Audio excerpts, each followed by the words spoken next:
what's your reaction, ma'am, to these cases pa against you po? Lalo yung sinabing possible pati yung anti-terror. At saka, idagdag ko na rin yung pinal po ng PNP just today po against you, against your group commander, and some more John Does and Jane Does po. Dahil sa nangyari po ng transfer from DMMC to St. Luke's po, ma'am. Yes, oo. Well, on face value, hindi ko naman nakita kung ano yung mga allegations niya, no? Meron lang mga pinagpapasapasahan na cover noong complaints. On face value, it will not hold water.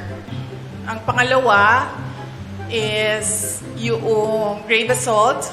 I believe, pinipilit na lang talaga nila na gawa ng kaso yung mga remarks ko.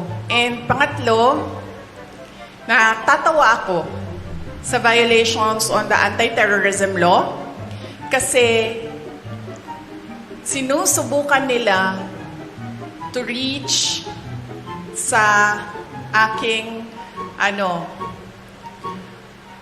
properties and assets. Kasi itong violation ng anti-terrorism law, ginawa nila ito kay Congressman Arnie Teves. So they have a playbook on what you do to a person na kakasuhan mo ng anti-terrorism law. So ano ba yun? Ano bang gusto nilang gawin? Kaya sila nagfa-file or nag-charge ng anti-terrorism law. Gusto nila mag-cancel ng passport. Gusto nila mag-red notice sa international. So hindi ka makakagalaw overseas. Gusto nila mag-amlak. Anti-money laundering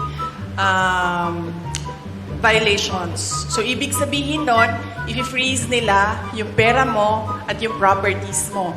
Hindi ka makakagastos ng pera at hindi ka makakapasok sa properties mo.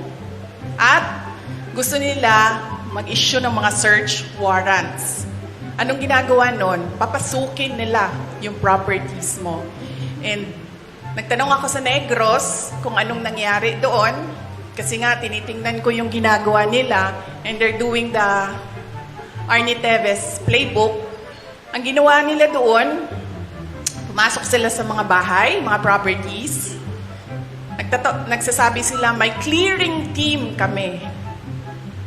Para daw safe mag-search, mauuna yung clearing team, maglalagay ng kung ano-anong baril or kung ano-anong mga posibleng illegal na mga bagay, kasama na droga, ganon.